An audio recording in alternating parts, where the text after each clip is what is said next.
So if you're a rat, you'd be very wise to avoid the next two live wires that are going to give you a talk on how to kill you. Olivia, first of all, and Sarah, as a team, are going to talk about their work on biodiversity. Olivia, you was an LTV long-term volunteer on SCOCO for a while, and then worked with the Oxford team, and now works with the RSPB and they're funded by the Lottery Fund. And Sarah, you must have all met on SCOMA, where she worked many years and now works for the RSPB. So, Sarah and Olivia.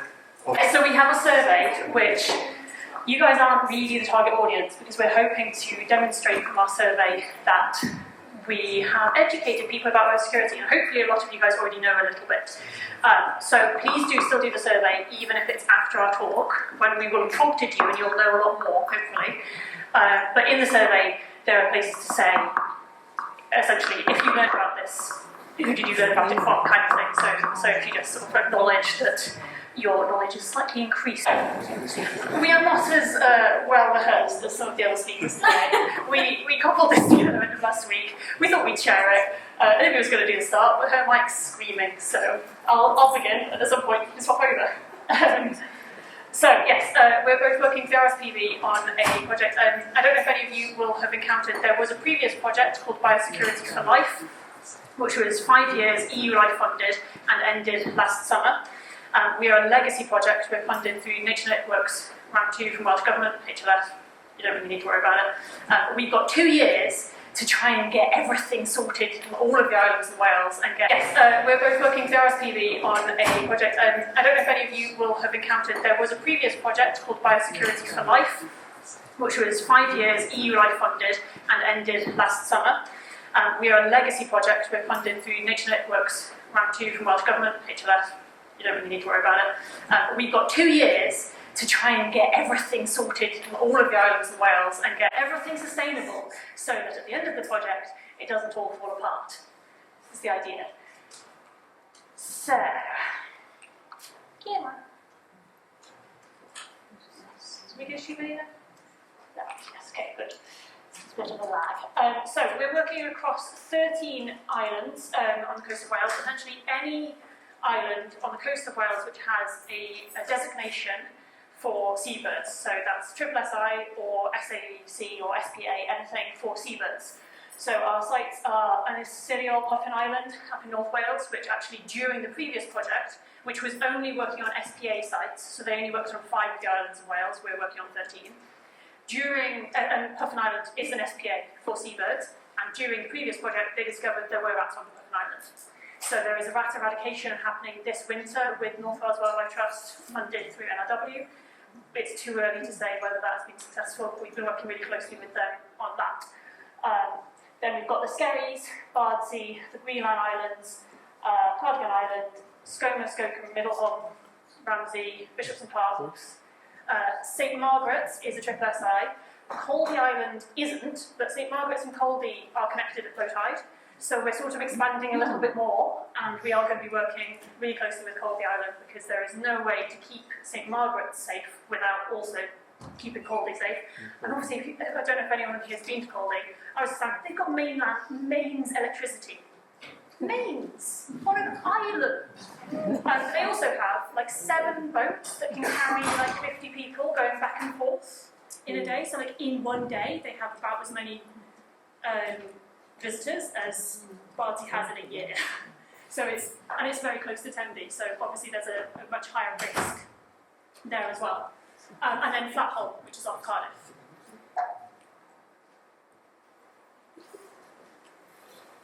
And I'm preaching to the choir here, but our seabirds are globally important. We've got, the absolute eggs in a basket. Shall I try again? Better now? Better now? How about now? How about now? Yeah.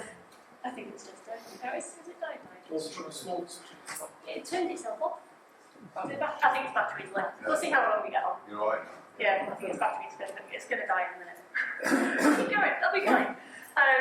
So yeah, here are just some statistics about the importance of our seabird islands, but I won't go over it in too much detail with you guys because I assume that I am preaching to the converted, and you all agree that Welsh seabirds are worth protecting. So, and you also know, it's kind Tell you what, tell this one.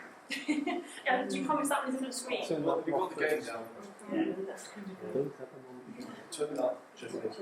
Yeah, this one is up. Turn it up, gently. Test it. Okay, can this work? Will this work? Okay, good. So, again, also preaching to the knowledgeable, but our seabirds have evolved to nest in these places. But yeah, obviously you all already know this, but it is just worth taking a moment to sort of refresh that the reason why our seabird islands are so important and why they are what they are is because they have evolved to avoid natural predators. The reason why we don't have puffins and manxies on the mainland is because we have foxes and badgers and everything else. But that also goes to the cliff nesting species as well. And the islands, the fact that they are cut off is what makes them special and important. Do you want to take over from it? You prepared these ones. You can do this. I feel like I'm hogging it now that we've got moving like. No, thanks. I did make some notes, haven't I? So as we know, so all of our seabirds have evolved in different ways. It's actually quite horrible being able to hear my voice that loudly. All of our seabirds have got different ways of looking after themselves and their eggs.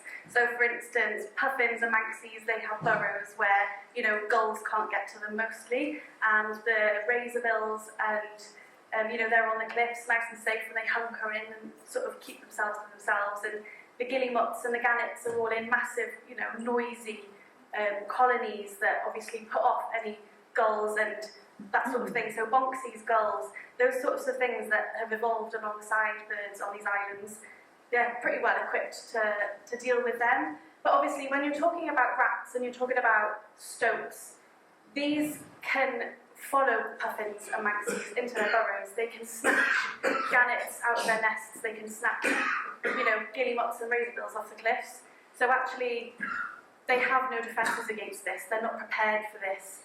They weren't expecting it, so it's really, really important for us to make sure that these animals don't get onto these islands where our precious seabirds are nesting. So if one pregnant female rat is introduced into a seabird island, within 8 months, she won't have had just 12, she won't produce a colony of just 50, but actually she'll produce over 300 young, a colony of 300, and that's because she can have 12 young, and then those 12 can have babies from when they're 4 weeks old. So if you think about how that just grows exponentially, there's no natural predators for them on these islands, so they are just gorging on seabirds and eggs, and there's nothing there to limit them apart from in the winter when obviously these birds go, or they get rid of them all, basically. And I know it sounds far-fetched, but it's actually happened. Pregnant female rats have been found on islands and quickly dealt with, but this is happening, and it's quite scary. So biosecurity sounds like a pretty big word, but if you break it down, it's quite simple. It's basically protecting nature, protecting living things, and putting things into place to make sure that things aren't getting to places, so diseases, plants, animals that shouldn't be in certain places aren't getting to those places. So the purpose of biosecurity in its simplest form is to prevent arrivals. So it's to prevent these animals that don't belong on these islands from getting to these islands. Save our seabirds. We need your help to protect seabirds through the action of biosecurity. The UK islands are internationally important for millions of seabirds. But our seabird populations are declining dramatically because of multiple threats. One threat is rodents on islands. They can wipe out entire seabird populations. Rodents are not native to UK seabird islands. So how do they get there? One of the ways they reach islands is as stowaways on board boats. They are particularly attracted to food and food waste. If you see a stowaway on board, do not land on a seabird island. Never push a stowaway overboard. Rats are very good swimmers. They have been known to swim at least 2 kilometers. So what simple actions can you take to prevent rodents reaching islands? Despite Dispose of your rubbish and waste material responsibly. Pack food in rodent-proof containers. Check your baggage for signs of stowaways. Together, we can all carry out biosecurity actions and help protect our seabirds. Check your boat, check your cargo, check your baggage. To find out more, head to biosecurityforlife.org.uk.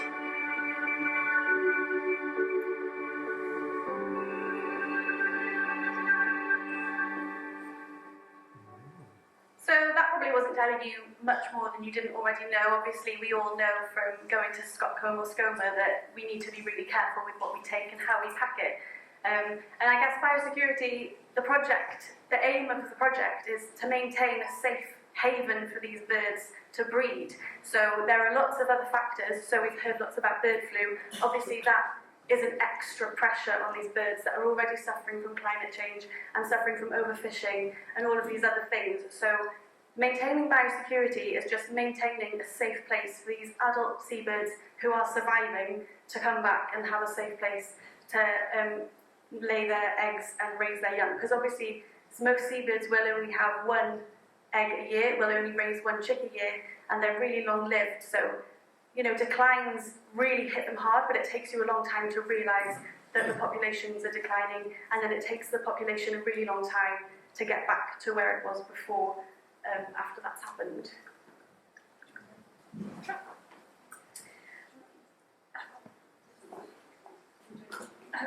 That's why there was a delay.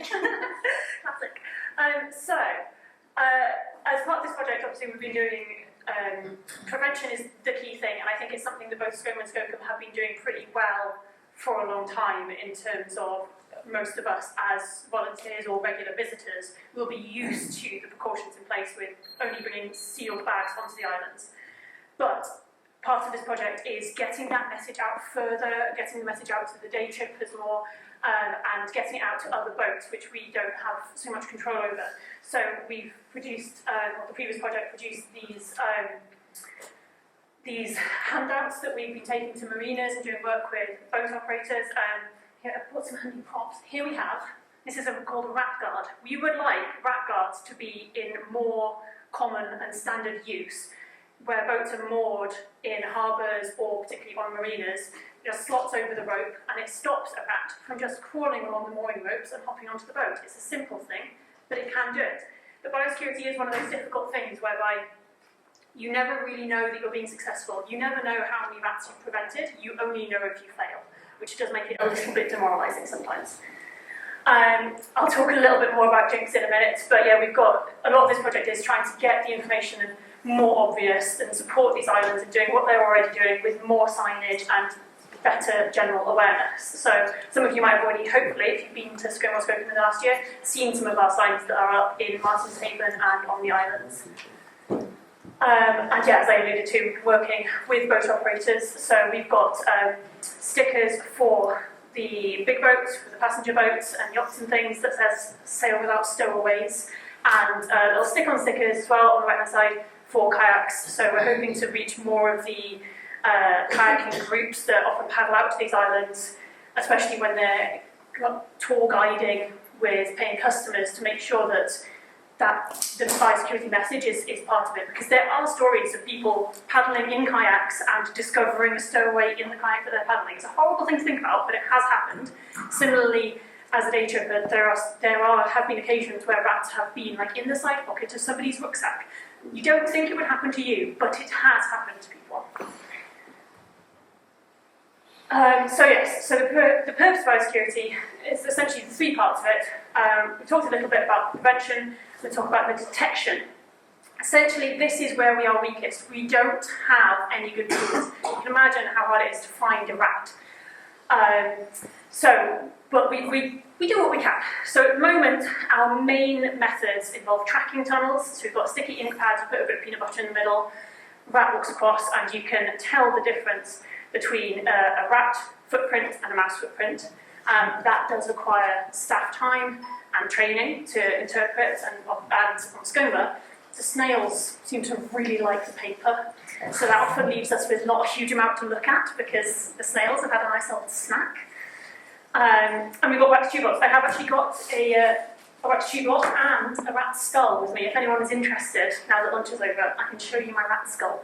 And you can see, again, it takes a bit of training and knowledge, but the tube box are essentially candle wax with cocoa powder, or you can also use gravy, or what's this? There's food things. The idea being, it's wax, it doesn't actually have any calorific value, so it doesn't get eaten a huge amount, but things like rats can smell it, they'll come over, have a little nibble, and you can tell from the size of the teeth marks if it's a rat. But they're all quite passive, those are quite passive indicators, which leaves us quite vulnerable because, you know, if you get one rat on stoma, even if you've got wax tube box, there's a high chance it won't come across the tube box. You can also use camera traps, but the same problem applies. You never know that you're going to pick it up. You never know that you have caught something or that you have happened to have missed it. But they're all useful tools, and it's important that we use all of the tools in our arsenal to try and make up for the fact that it is really hard to pick up a rat. So, this is Olivia's very good photo editing skills. Can anyone spot any rats in this picture? Hopefully you can. Can anyone spot any rats in this picture? Essentially, this is demonstrating that, especially on an island of the size of Scoma or Skocum, if there's only one rat, it's a really high chance that you won't be able to see it. So there is a rat up in that top corner hiding away. But the other thing is, rats there's a fun new word for you all today, neophobic, which means they are scared or wary of new things. They don't like changes in the environment. So if you go out and suddenly put a load of new things out, they will tend to avoid them. So, and as for, also, we don't know a huge amount about the behaviour, but it seems that small population levels of rats, the first rat out to an island, for example, will behave very differently to large-scale rats in a high population density in a town or city, which complicates it because we do not know exactly how they're going to behave. This is where Jinx comes in. I'm very sorry that we didn't bring Jinx with us today, but it would have been kidnapped, I think. We don't actually own him ourselves. We have to bribe Greg, who some of you might know, he's the island manager for Ramsey Island. He's also Jinx's handler and on our project 1 day a week. So Jinx, he's not a ratting dog in the traditional sense. He's a detection dog. He's more similar to a drugs dog or a bomb dog. So in the same way that dogs are trained to sniff out drugs for the police, Jinx has been trained to sniff out rat poo and dead rats. So that means that, as Nick alluded to earlier, we can take Jinx along when they're going to have a barge delivery. He can check over the barge because it's been sitting in a dock for months without people around. Who knows how many rats have made their homes in there. Got deliveries of cargo, of crates and pallets of materials being craned on and off that have been sitting in yards. So Jinx can do a much more efficient check of that boat and that cargo. And also, we can go take him out to the island. So one of the things we're trying to do in the course of this project is get out to all of the islands at least once and do a quick spot check. So we made it out to Scoma in October with Jinx, and we checked around the farm buildings and around Northaven, just because you never know. So he would have alerted us if something had got out there towards the end of our season, and it would have given us a heads up before the winter, or something like that. And Jinx was also called into action a couple of years ago. I'm sure most of you heard about the fishing boat that ran aground in December, just off Newstone. Jinx was able to go out there and do some checks over South Plateau. Again, none of these things are 100%, but if you have Jinx, and you have tracking cards, and you have wax tube box, and you have camera traps, and you have people looking who know what to look for, and nothing picks up anything, then you can be a lot more confident. But obviously the best thing we can do is prevention. Again, more just cute photos of Jinx. This is on the Scoma steps, and he's, I like to think that if he was there the whole time, no rats would dare, but sadly he is not. This is from our October visit. It's Jinx doing a little dummy search in the garage on Scoma. So Greg has hidden a scent tube with rat scent in the shelves over there. And in a moment, Jinx will show you what he does when he finds rats. Yes, he's very excited. He's a very good boy. So yes, we're hoping to get him out to more of the islands that are coming. He's also, as you can tell, lovable, which makes him a very good public engagement tool. So hopefully he's also enabling us to get the message out to more people, more casual island visitors who aren't, proper dedicated core lot like you guys. The people who might just come along to see a puffin. might have heard about biosecurity. Thanks to James.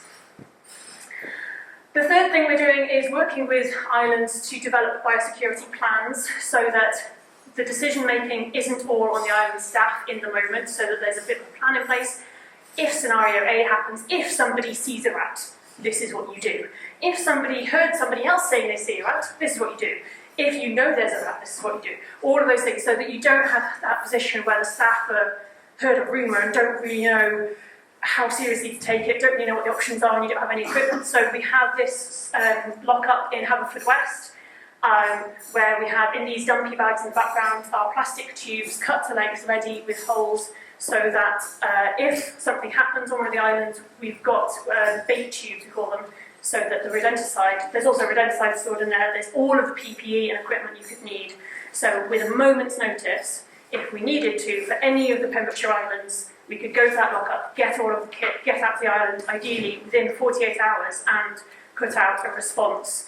So that would be putting out rodenticide in these tubes on a grid to try and, essentially the thought being, if you wait 6 months and there's a population of 300, then you have to do a full eradication. If you know that your boat grounded here, you can just respond in a grid around where the incursion occurred and do a much smaller scale.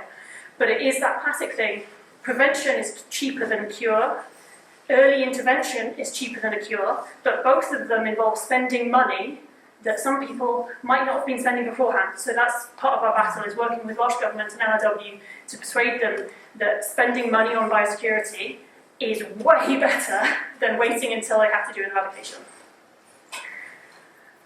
And this is just to hammer home what Olivia was saying earlier, that eradications are necessary, Puffin Island being a prime example, and incidents do happen.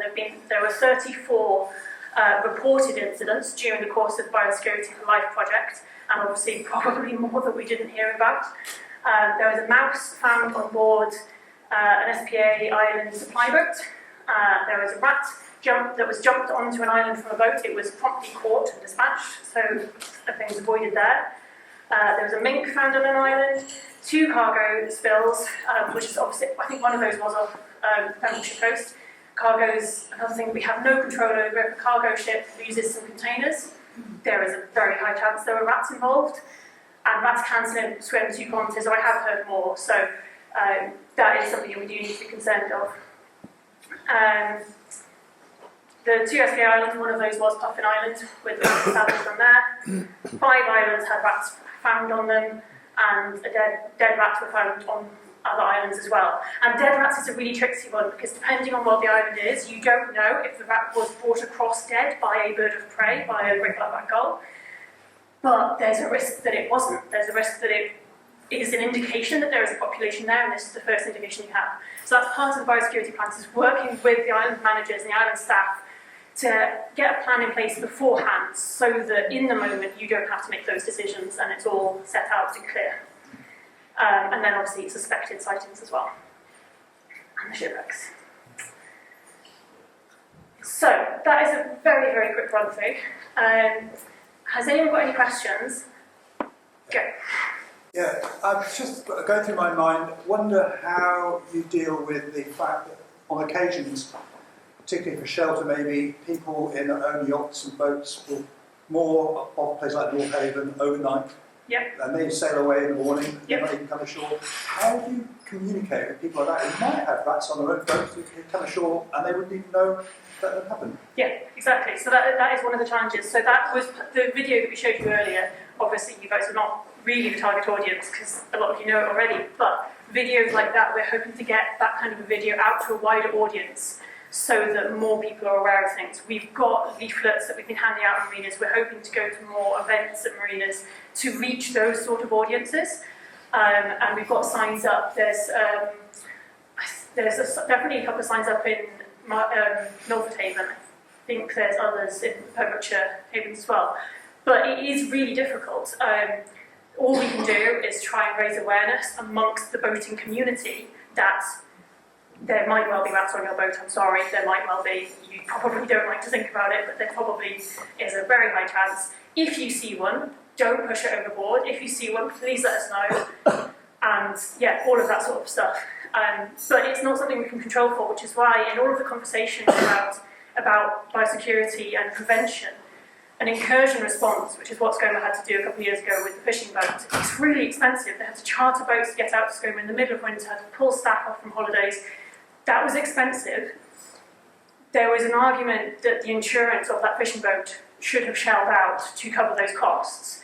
But we don't want to be reliant on that as a system, because sometimes a rat will turn up on an island and you can't or won't know where it came from. So we need to find a sustainable way that islands can respond to things without being financially crippled for it, that isn't reliant on having someone to blame, because we won't always have someone to blame. So there's sort of two sides of it. One is having really good surveillance, which we don't have, but we're working on more methods.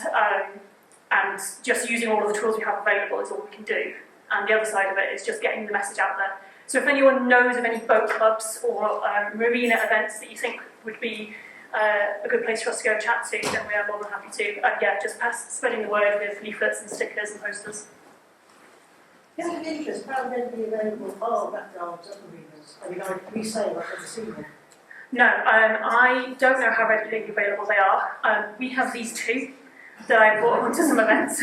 So I would like to have a load of these, ideally branded, that we could hand out at events. I don't even know if standard marina shops sell them. I've never seen one. Some of them do? Yeah, there's lots of different types as well. You can get like really fancy ones. They're like less than 20 quid, and you can just slap them on. But it is we're sort of at the starting point of the awareness raising. It'll be one of those tipping points where at the moment you don't see many boats with rat guards on their ropes. Hopefully we'll get a few people starting to use them, and then the word will spread. More and more boat users will be like, oh, what's that? Oh, I don't like the idea of there being any rats on my boat. And then they'll also go out and get some. And so then it sort of gains momentum. But at the moment we are still at the early stages. But at the same time, we do have to worry about the risk of particularly yachts mooring up in North Haven with rats on boards, the rats jumping overboard, swimming onto the island. But it is fairly low risk. Because why would a rat jump overboard if they're nice and happy on a boat? So hopefully we can get the message out there, don't push them overboard. The biggest risk will always be the boats that are actually landing on the island. So overnight guests who've got bags full of food and barge deliveries, to a lesser extent, day trippers as well. But the boats that are actually coming into the contact of the island are definitely the highest risk. So Dale Sailing have been really, really great. Absolute kudos to Dale Sailing, because they've been really good with us working on this. So we're keeping in close contact with them. All of the boats that service ScoMA should have rat traps on board and some rodenticide. The boatmen should all know what to look out for.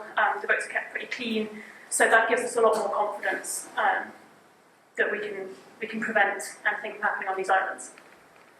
But yeah, that's Cairnsford, 2 kilometres. A lot of these islands are within 2 kilometres of the mainland. A lot of these islands do have pretty good tidal streams, but you never know. Yeah. How do you deal with them when you find them? So we don't tend to just, find one and it just sits there ready for you to deal with it. We have snap traps, kill traps. I hate using kill traps. I will always advocate for the use of live traps where you can actually choose what you're killing. But in this scenario, it's almost always rodenticide, which we have to use. It does kill mice, but the density that you put it out at, is it 100 metre grid that we use for rats? If you were to do an eradication for mice, you would put it at a much smaller grid density, bigger grid density, more bait per area. So the density that you put out the rodenticide for rats leaves a lot of gaps in between for mice to survive, so they just repopulate. But mice are a really tricksy one, because I'm sure a lot of you already know, there's an argument as to what extent mice should be on any of these islands anyway. ScoMA has house mice, ScoMA has wood mice. House mice have been known to do some damage on seabirds in other places. There is no evidence they're doing that on ScoMA, but we want to avoid introducing anything to these islands if we can. We don't want to bring house mice onto ScoMA, we don't want to bring wood mice onto ScoMA, but when you've already got one type of mouse, it's really hard to do surveillance for the other type. So we are relying purely on prevention in that case, because there's no way, if a house mouse turned up on ScoMA, how would we ever know? until they're everywhere. So we're just hoping that we can avoid that by, if everyone checks their bags for rats, then that'll do a pretty good job. And also, as we said at the beginning, we're talking about more than just rats. We're talking about mink and stoats and cats and hedgehogs. But in reality, the majority of the time, we are talking about rats, because if you check your bag for a rat, if you check your boat for a rat, you're not going to miss a cat or a fox, Rats are both the most likely and one of the hardest to detect. So if you put the prevention in place for rats, you also cover all of the other bases as well. So if you catch a rat live in a live trap, you wouldn't drown it then? No, drowning isn't a ethical method of dispatch for anything as far as I know. If you caught one in a live trap, you would be obliged to dispatch it in a safe way. I suppose with rats, I suppose if you caught a rat in a live trap on an island, I think you would be within your rights to take it over to the mainland and release it. But I think most people would find a... People aren't going to do that. No. So we don't use live traps on this project. No. On my previous project, where I was working with squirrels, I 100% use live traps because I don't like bycatch. But when you're dealing with rodents and rats on islands, the bycatch is much smaller. The rodenticide we exclusively use in tubes, so it's only things that can get in the tube that can eat it. The birds don't get it. And the snap traps, again, are used inside protected boxes, so there shouldn't be anything else that can trigger those traps. So what happens if somebody is caught drowning a rat? Do you go to jail? That is a question for the wildlife and farmyard police thing, not for me. Thankfully, I would pass that buck and not deal with it. No, we wouldn't advise that. I have no idea what in reality would happen if someone was caught breaking that rule. But it isn't something that we are expecting to do, because we're not advising the use of live traps for rats, especially because rats are part of the whole cause of this problem is because rats are really sneaky and hard to catch. They can fit through tiny, tiny holes, which is why they are so good at getting out to these islands. What's the long-term funding of this project? It needs to be sustainable. It does. So when I started in the job, I was very much given the impression that the purpose of this job was to do myself out of a job, and that by the end of this project, the goal was for there to not be any need for a biosecurity project and specific biosecurity staff on the ground. We've got just over a year left of funding. It's abundantly clear that we cannot get it to a sustainable point within a year, and even then, there is need for a presence for someone who has oversight of biosecurity to support all of these islands, especially because you guys all know what it's like. If island staff change, so much knowledge is lost. And biosecurity, we're trying to get it out there that biosecurity should be thought of like health and safety. It shouldn't be an optional extra. It is the health and safety of the island. It should be one of the core things that island staff do. But so many of these islands, when new staff come in, it's a couple of years before they pick up doing anything about biosecurity, and we need to change that. So, yes, I don't know what the long-term situation is. We have until the end of next March. We are currently trying to work out what our next steps are, because Welsh Government and NRW are not in a position to support this to the level it needs to be supported, and some of the islands are still too far behind, so we need to do more.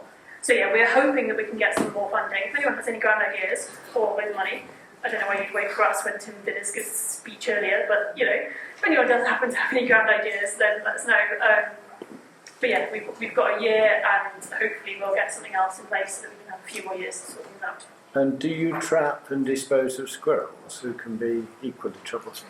So squirrels aren't involved in this project because they are much less likely to have an impact on seabirds. Personally, I would trap and dispatch a grey squirrel if it made it out to Scone Island, but that is because I spent 4 years working as the red squirrel officer in Wales, and I have a whole load of opinions about squirrel management that we won't get into. How would you dispatch the squirrel? We can have this chat later. We don't need to subject over. Get me on my soapbox from 3 years ago. That would be a simple answer. I would dispatch a grey squirrel in humane methods. That's all you need to know. Yeah. Coming off squirrels, what about natural avian predators that have increased in numbers. I'm thinking particularly of ravens. Yeah, well, so this is the thing. We're not saying that seabirds need to have zero predators. Some level of predation is perfectly normal, and at the moment, there's nothing to suggest that avian predators, the fluctuations are going outside of the expected levels. Some ravens have learned to, dig a manxie or a puffin out of its burrow, but the vast majority of, 6 pairs of ravens on Skoma is a insanely high density for a small island. But compared to 360,000 pairs of manxies, they're not making a dent. Whereas, if 300 rats got out there, it goes from 1 to 300 in 6 months, 8 months. It goes from 300. It's an exponential curve. So rats could completely decimate all of the puffins and manxies on any of these islands within a couple of years. I mean, Ramsey had rats and lost all their puffins, and they still can't get puffins back because they're so slow to re-establish. The manxies managed to cling on Ramsey Island purely because they're stubborn and so long-lived. They're absolute heroes, and they are recovering really well. But we're focusing on these invasive, non-native mammalian predators because there's the most likely scenario is that they would have got there because of us. And the most likely scenario is that they can have a huge impact in a really short amount of time. And these seabirds have got enough pressures at the moment as it is. Like, we don't need to be adding something else onto their plate. So we're not really talking or thinking about birds of prey at the moment. They're sort of part of the natural picture, and we're perfectly happy to watch them kill and eat a puffin where we need to. I'm particularly worried about the kittiwakes and the trawlers. So obviously rats, the biggest, when we're talking about this, a lot of what we're talking about is these mammals in relation to the burrow nesting birds, because they are the most vulnerable. Obviously it's so easy for a rat to follow a puffin or a manxie down its burrow, but they can also have a huge impact on the cliff nesting birds. They can, Guillemot cliffs are nice and protected in that nothing can get to them from above or below. So obviously there are guillemot and cliff nesting birds, seabirds on mainland, but it's very hard for a bigger mammal to get to them from above or below. And if a bird of prey comes over, they can all put their beaks up and become a nice wall of spikes. But rats can run along a little ledge like that, so they can have a huge impact on cliff nesting birds as well. The pressures on kittiwakes are coming from every angle.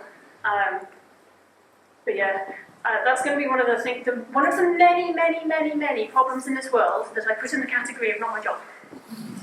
That overwhelms me and makes me feel sad, but I cannot deal with. So, I share your concern for kittiwakes and vultures, but that's somebody else's problem.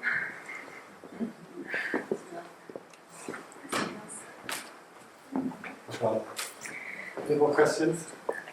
The only other thing I have to add is to apologise for the screeches, which I hate as well.